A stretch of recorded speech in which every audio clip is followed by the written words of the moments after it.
Une révolution est en train de se dérouler sous nos yeux, une révolution dont la plupart des gens ne sont même pas conscients. Cette révolution nous mène vers l'introduction de la marque de la bête, comme prophétisé dans le livre de l'Apocalypse. De quoi s'agit-il? Il s'agit de l'Internet des objets, couramment appelé IoT, Internet of Things. L'Internet des objets fait référence à un réseau vaste de dispositifs physiques connectés à Internet, leur permettant de collecter et de partager des données. L'IoT n'est pas simplement un concept futuriste. C'est une réalité en pleine croissance qui infiltre chaque aspect de nos vies. Des exemples incluent les dispositifs domotiques qui contrôlent l'éclairage, la climatisation, les thermostats et les systèmes de sécurité, les traceurs de fitness portables qui surveillent la santé et l'activité physique, et les voitures connectées qui offrent des mises à jour de trafic en temps réel et des capacités de conduite autonome. Ces dispositifs visent à rendre nos vies plus pratiques et efficaces, mais ils servent aussi un autre objectif: collecter d'énormes quantités de données sur nous. Les appareils intelligents, les voitures intelligentes et les villes intelligentes redéfinissent nos vies. Grâce à l'Internet des objets, nous avons pénétré une ère où ces dispositifs ne se contentent pas de nous écouter, mais surveillent aussi nos actions, nos recherches sur Internet et nos localisations. Imaginez un système domotique qui sait dans quelle pièce vous vous trouvez à tout moment, ou combien de temps vous passez dans chaque pièce en moyenne chaque jour. Ce niveau de surveillance est sans précédent et n'est que le début. Beaucoup de gens ont entendu parler de l'Internet des objets, mais très peu sont conscients d'une extension encore plus intime de cette technologie: l'Internet des corps, IoB. L'Internet des corps concerne les dispositifs intégrés au corps humain ou pouvant être portés pour collecter des données de santé et biométriques. Bien que l'IoB soit un domaine plus récent et émerge par rapport à l'IoT, il gagne rapidement du terrain. Et je vous le dis, d'ici 2026, nous devrions être prêts à avoir une augmentation exponentielle de l'intégration de ces technologies dans les corps humains. Imaginez des dispositifs implantables qui surveillent votre santé depuis l'intérieur de votre corps ou des interfaces cerveau-ordinateur permettant une communication directe entre votre cerveau et des dispositifs externes. Ce n'est pas de la science-fiction, c'est la réalité vers laquelle nous nous dirigeons. Regardez les avancées réalisées par Neuralink, une entreprise travaillant sur les interfaces cerveau-ordinateur. Juste cette année, Neuralink a réalisé des percées significatives. En janvier, Neuralink a reçu l'approbation de la FDA, Food and Drug Administration, des États-Unis pour mener ses premiers essais humains. Elon Musk a annoncé que, pour la première fois, son entreprise Neuralink avait implanté une puce cérébrale chez un humain dans le cadre d'un essai clinique préliminaire. Nolan Arbog, le premier sujet humain de Neuralink, a réussi à contrôler une souris d'ordinateur uniquement avec son implant cérébral. Cet exploit remarquable met en lumière la capacité de l'appareil à interpréter et transmettre des signaux neuronaux avec une grande précision, permettant à Arbog d'effectuer des tâches sur un ordinateur par simple pensée. C'est fascinant. Neuralink vise à aider les personnes vivant avec des conditions débilitantes à communiquer et à contrôler des dispositifs externes par la pensée, mais cela ne s'arrête pas là. Des figures influentes et des organisations comme celles impliquées dans le Forum économique mondial visent à intégrer les interfaces cerveau-ordinateur avec l'intelligence artificielle. Elles envisagent un futur où ces systèmes seront si avancés qu'ils pourront non seulement surveiller nos actions, mais aussi nos pensées. Oui, vous m'avez bien entendu, surveillez vos pensées. Vos pensées privées ne seront plus privées. La technologie n'est pas encore pleinement développée, mais elle avance à grands pas. Certains d'entre vous pourraient penser que cela semble farfelu, que la technologie capable de lire vos pensées n'existera jamais. Mais mes amis, les premiers stades de cette technologie sont déjà là. Les avancées de Neuralink ne sont que le début. Ne sous-estimez pas la puissance de l'innovation humaine. Pensez à la technologie que vous tenez pour acquise aujourd'hui. Il y a à peine 300 ans, les dispositifs que nous utilisons chaque jour auraient été considérés comme de la sorcellerie. Notre monde a changé de manière si radicale et rapide, et il n'y a aucune raison de douter que nous atteindrons un point où même nos pensées pourront être surveillées. En 2025, nous serons témoins d'une augmentation drastique de l'intégration de l'Internet des corps. Nous verrons plus de puces implantables et d'autres technologies introduites dans le corps humain. Ces avancées seront saluées comme des miracles de la médecine moderne et de la commodité. Mais nous devons être vigilants. Nous devons être conscients des implications de telles technologies. L'Apocalypse 13, 16-17 nous met en garde contre la marque de la bête. Il fait que tous, petits et grands, riches et pauvres, libres et esclaves, reçoivent une marque sur leur main droite ou sur leur front, et que personne ne puisse acheter ni vendre sans avoir la marque, c'est-à-dire le nom de la bête ou le nombre de son nom. La marque de la bête est un symbole d'allégeance à l'Antichrist et un rejet de Dieu. À mesure que la technologie progresse, nous devons nous méfier de tout système qui cherche à nous contrôler et nous surveiller à ce point, car ce pourrait être le système même que l'Antichrist utilisera pour imposer sa marque. L'Internet des corps, avec ses dispositifs implantables et ses interfaces cerveau-ordinateur, pourrait être un tremplin vers un tel système. Imaginez un futur où vous ne pourrez ni acheter ni vendre sans avoir un implant qui surveille chacun de vos mouvements et pensées. Ce n'est pas un scénario lointain. Fantaisie dystopique, cela pourrait devenir une réalité à laquelle nous devons nous préparer dès maintenant. Permettez-moi de souligner un point crucial. Satan est bien plus intelligent que vous et moi. Il existe depuis bien plus longtemps et trompe l'humanité depuis des siècles. Nous devons nous rappeler qu'il prépare sans relâche le monde pour l'arrivée de l'Antichrist. Je n'ai aucun doute que le système de l'Antichrist est déjà présent sur Terre. Nous sommes témoins de trop de signes et d'événements de la fin des temps qui se mettent en place. Vous vous demandez peut-être qui accepterait volontairement que ces pensées soient surveillées. Mais pensez-vous qu'ils nous présenteront cela de cette manière? Bien sûr que non. Au lieu de cela, ils déguiseront cela avec des promesses alléchantes, comme une technologie révolutionnaire capable de surveiller votre corps et de prédire une crise cardiaque 1 heure à l'avance. Ce dispositif implantable avertirait à la fois vous et les professionnels de santé avant que la crise cardiaque ne se produise. Qui n'y trouverait pas un attrait? Souvenez-vous qui est le Dieu de ce monde. Souvenez-vous qui est le Père du mensonge. Une révolution se déroule sous nos yeux, une révolution dont la plupart des gens ne sont pas conscients. Cette révolution nous conduit vers l'introduction de la marque de la bête, comme prophétisé dans le livre de l'Apocalypse, Apocalypse 13, 15-18, et il lui fut donné de donner vie à l'image de la bête, afin que l'image de la bête parle et fasse que ceux qui ne voudraient pas adorer l'image de la bête soient tués. Et il fait que tous, petits et grands, riches et pauvres, libres et esclaves, reçoivent une marque sur leur main droite ou sur leur front, et que personne ne puisse acheter ni vendre, si ce n'est celui qui a la marque, ou le nom de la bête, ou le nombre de son nom. Voici la sagesse. Que celui qui a de l'intelligence calcule le nombre de la bête, car c'est le nombre d'un homme, et son nombre est 666. Dans le verset 18 du chapitre 13 du livre de l'Apocalypse, la Bible affirme clairement que 666 est le nombre d'un homme. La parole de Dieu veut que vous sachiez que l'Antichrist est un homme, et non un ange. Il est un homme et non un système, un homme et non un gouvernement, un homme et non une institution, un homme et non une organisation, un homme et non un établissement, un homme et non une société secrète, un homme et non un être spirituel, un homme et non une force, un homme et non une idée, un homme et non une théologie, un homme et non un mouvement ou une force. Non, la parole de Dieu veut que vous sachiez que lorsque nous parlons de l'Antichrist, nous parlons d'un homme. Et quel homme il sera? La Bible décrit cet homme comme la bête de la mer.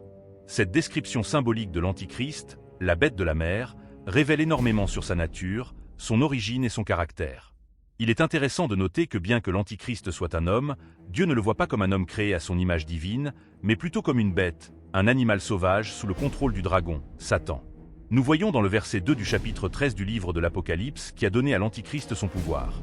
Et la bête que je vis était semblable à un léopard, et ses pieds étaient comme les pieds d'un ours, et sa bouche comme la bouche d'un lion. Et le dragon lui donna sa puissance, son trône et une grande autorité. C'est Satan qui lui a donné sa puissance et sa grande autorité. Beaucoup sous-estiment gravement le pouvoir et l'autorité que Satan détient. Tout d'abord, établissons quelque chose d'important. La Bible désigne souvent Satan comme le Dieu de ce monde. Nous voyons cela dans 2 Corinthiens 4h4 ou dans le prince de la puissance de l'air dans Éphésiens 2h2. Ces désignations offrent un aperçu de l'autorité temporaire et de l'influence de Satan dans le royaume terrestre. L'épître de Jean affirme même dans 1 Jean 5h19. Nous savons que nous sommes de Dieu et que le monde entier est sous la puissance du malin. Ces passages suggèrent ensemble que Satan a une certaine autorité sur les royaumes de ce monde, du moins pour une saison. Lorsque Jésus a été offert ces royaumes, ce n'était pas parce que Satan en était le propriétaire ultime, mais parce qu'étant dans l'état déchu du monde, Satan a été autorisé à exercer une domination temporaire. Mais Jésus, reconnaissant la nature trompeuse de l'offre et l'exigence de vénérer Satan, a refusé, citant les Écritures en réponse. « Va-t'en Satan, car il est écrit. Tu adoreras le Seigneur ton Dieu, et tu le serviras lui seul. » Comme mentionné précédemment, les Écritures déclarent que le dragon, un autre nom pour Satan, donnera son pouvoir, son trône et sa grande autorité à l'Antichrist dans Apocalypse 13h2. L'Antichrist sera alimenté par la puissance même de l'enfer. Dieu ne considère pas l'Antichrist, qui est la bête de la mer, ni le faux prophète, la bête de la terre, comme des hommes créés à son image divine, mais plutôt comme des bêtes, des animaux sauvages sous le contrôle du dragon, Satan. C'est très important, car cela éclaire le fait que tous les autres êtres humains qui ont vécu et n'ont pas accepté le Christ seront jugés au grand trône blanc, Apocalypse 20, 11-15. Toutefois, seulement deux êtres humains non rachetés, manqueront ce jugement du grand trône blanc, l'Antichrist et le faux prophète. Ils ne seront même pas jugés, mais seront directement jetés dans l'étang de feu. Cela devrait vous montrer que ces deux personnes ne sont pas des individus ordinaires. Ces deux personnes seront animées d'un mal sans pareil, que le monde n'a jamais vu auparavant, Apocalypse 20h10. L'Antichrist sera aussi maléfique que nul autre, tout comme Jésus-Christ est Dieu fait chair. Ainsi la bête sera Satan dans un corps humain, et il portera le nombre 666. Chaque fois que vous verrez le nombre 666, soyez conscient et prudent, car ce n'est pas un nombre avec lequel vous souhaitez être associé. De nombreuses bandes de rock et médias jouent avec ce nombre, mais soyez vigilants. Mais ce nombre est quelque chose avec lequel vous ne devriez avoir aucun lien. Je me souviens qu'il y a quelques décennies, j'ai acheté un téléphone, et 3 des numéros dans ce numéro de mobile étaient 666. J'ai dit non merci, monsieur, et j'ai appelé le fournisseur pour faire changer ce numéro. Imaginez être un pasteur et donner votre numéro à des gens, puis dire 666, ce n'est pas du tout une bonne image. Ne jamais avoir affaire à ce nombre, car c'est le nombre d'un homme, c'est le nombre d'une bête. Ces innovations apparemment bénignes peuvent être des chevaux de Troie. Un cheval de Troie, dans son contexte original, fait référence à un conte de la mythologie grecque. Les Grecs utilisaient un cheval en bois pour pénétrer dans la ville de Troie pendant la guerre de Troie. Ils y cachaient des soldats dans le cheval creux et l'offraient comme un cadeau trompeur aux portes de la ville. Les Troyens, croyant qu'il symbolisait leur victoire, l'introduisirent dans leur cité fortifiée. Une fois à l'intérieur, les soldats grecs sortirent du cheval pendant la nuit, ouvrirent les portes à leur armée et réussirent à conquérir Troie. Cette histoire est devenue synonyme de toute ruse trompeuse permettant à un ennemi de pénétrer dans un endroit sécurisé ou protégé. Dans le contexte technologique moderne, un cheval de Troie fait référence à toute technologie ou dispositif qui semble inoffensif et bénéfique en surface, mais qui possède des capacités cachées destinées à causer du tort ou à accéder de manière non autorisée à des systèmes.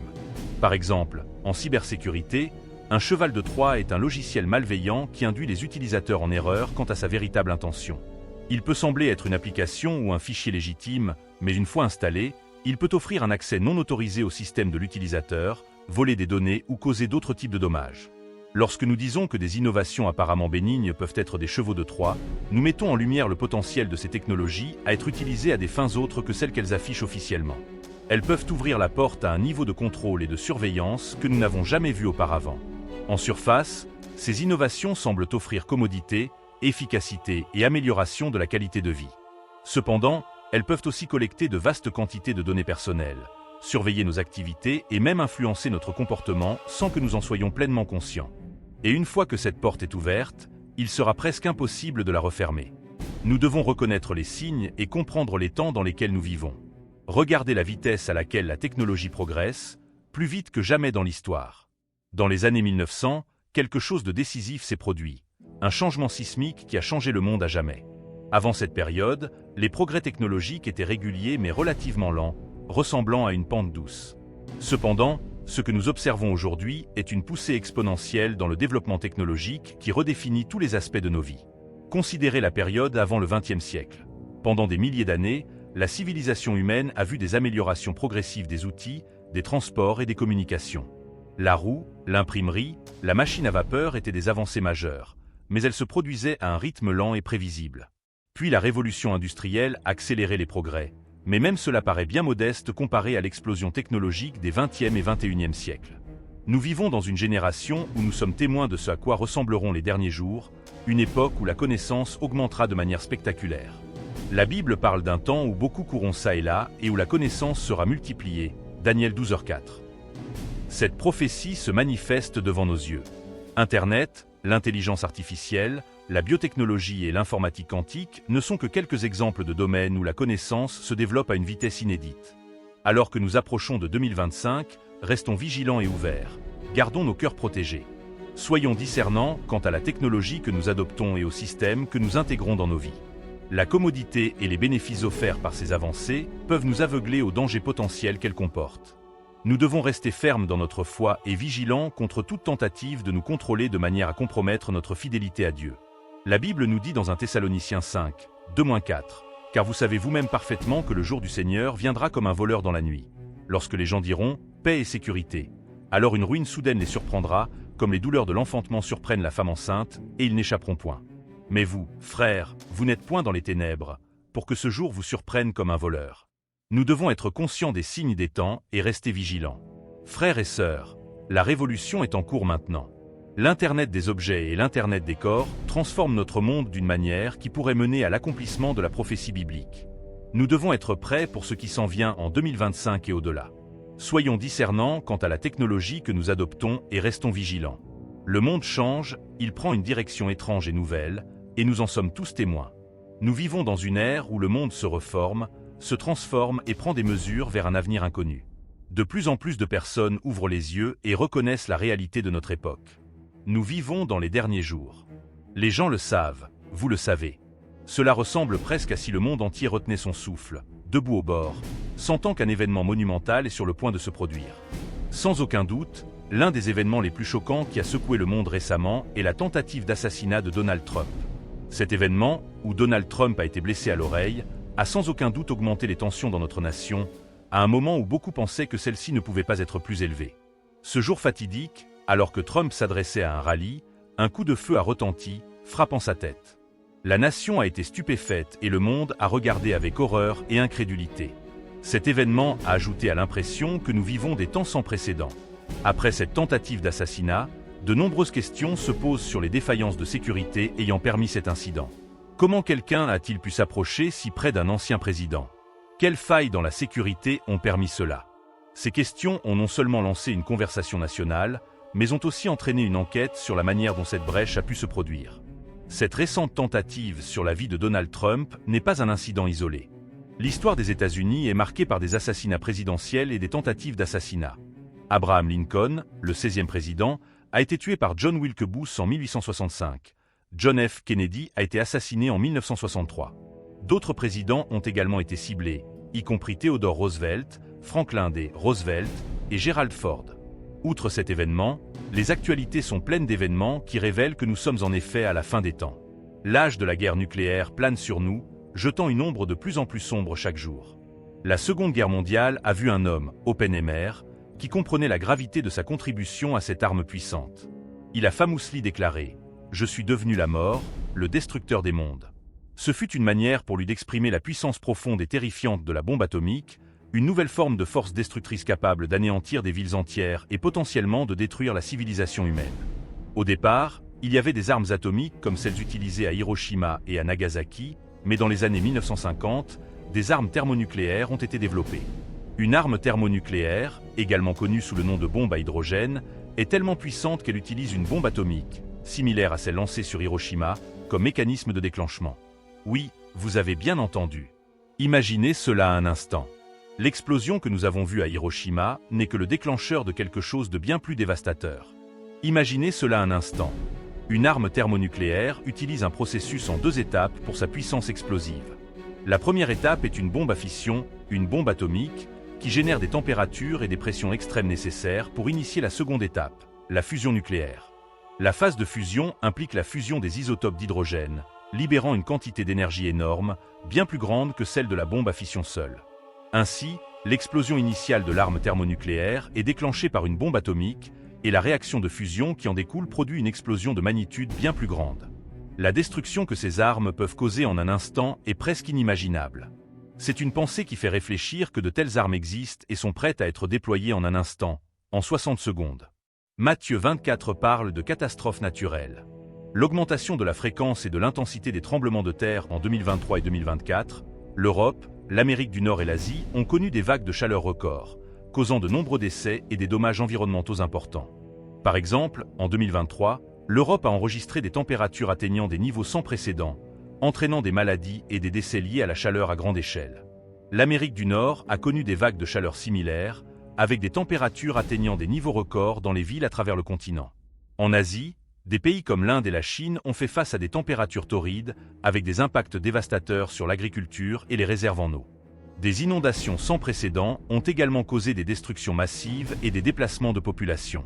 En 2022, le Pakistan a connu des inondations sévères qui ont submergé de vastes parties du pays, déplaçant des millions de personnes et causant des milliards de dollars de dégâts. L'Allemagne aussi a fait face à des inondations catastrophiques qui ont dévasté des villes et des villages, laissant derrière elles un chemin de destruction. Les guerres et les rumeurs de guerre sont un autre signe des temps dans lesquels nous vivons. La tension entre la Chine et Taïwan illustre les guerres et les rumeurs de guerre mentionnées dans Matthieu 24, mais ce n'est pas le seul conflit. Le conflit entre la Russie et l'Ukraine est un exemple flagrant. La violence, les déplacements, la souffrance, tout cela pointe vers un monde en tourmente. Il existe plusieurs guerres civiles dans le monde dont vous n'entendrez peut-être jamais parler dans les médias grand public. Ces conflits déchirent les nations, causant des souffrances et un désespoir innombrables. La montée de la violence et du chaos, les catastrophes naturelles, la menace imminente de guerre nucléaire. Tout cela sont des signes que nous vivons dans les derniers jours. Les gens le ressentent. Nous retenons tous notre souffle, sachant que nous sommes au bord de quelque chose de grand. La Bible nous dit dans Matthieu 24, 6-8, « Vous entendrez parler de guerre et de bruit de guerre. Voyez, ne vous laissez pas troubler, car il faut que ces choses arrivent, mais ce ne sera pas encore la fin. Une nation s'élèvera contre une nation, et un royaume contre un royaume. Il y aura des famines et des tremblements de terre en divers lieux. Tout cela ne sera que le commencement des douleurs. » Ces paroles résonnent plus que jamais aujourd'hui. Nous assistons au déroulement d'événements qui ont été prophétisés pendant des siècles. Les signes sont tout autour de nous. Le monde change de manière que nous n'aurions jamais imaginée. C'est une époque de grands bouleversements et d'incertitudes, mais c'est aussi une époque d'éveil. De plus en plus de personnes ouvrent les yeux sur la réalité de notre époque. Elles reconnaissent que nous vivons dans les derniers jours. De plus en plus de gens prennent conscience de la réalité du message de l'Évangile et de l'exactitude de la prophétie biblique. La prophétie biblique et l'eschatologie des derniers temps sont profondément centrées sur Israël. Et en tant que chrétiens, nous devrions être profondément intéressés par ce qui se passe dans cette nation. La tension en Israël est un point focal de l'attention mondiale, et ce n'est pas sans raison. Tout au long de l'histoire, cette petite nation a été au centre des conflits géopolitiques, religieux et culturels. Aujourd'hui, alors que nous observons les tensions et les conflits croissants en Israël, il est impossible d'ignorer les prophéties bibliques significatives qui parlent de ces temps. Selon le livre de Daniel, l'Antéchrist, la bête. Un homme viendra au pouvoir et signera une alliance avec Israël pour 7 ans. Cette période, connue sous le nom de la tribulation, est un aspect crucial de la prophétie eschatologique et suggère que les événements qui se déroulent sous nos yeux pourraient être plus que de simples conflits politiques. Les événements des 8 derniers mois pourraient avoir une signification bien plus grande que ce que nous comprenons. Daniel 9h27 déclare « Il fera une solide alliance avec plusieurs pour une semaine, et au milieu de la semaine, il fera cesser le sacrifice et l'offrande. Et sur le sanctuaire des sanctuaires, il établira l'abomination de la désolation, jusqu'à ce que la ruine et la destruction frappent celui qui l'a causé. » Ce passage pointe vers un leader futur qui établira un traité de paix avec Israël, promettant sécurité et stabilité pendant 7 ans.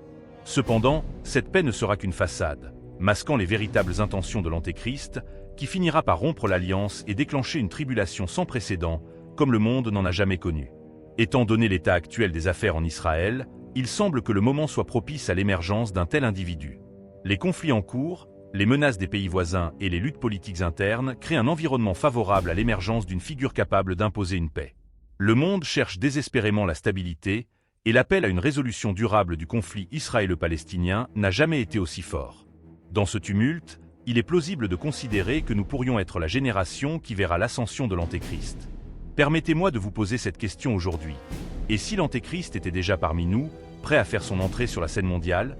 Et si le livre de l'Apocalypse allait bientôt se déployer sous nos yeux?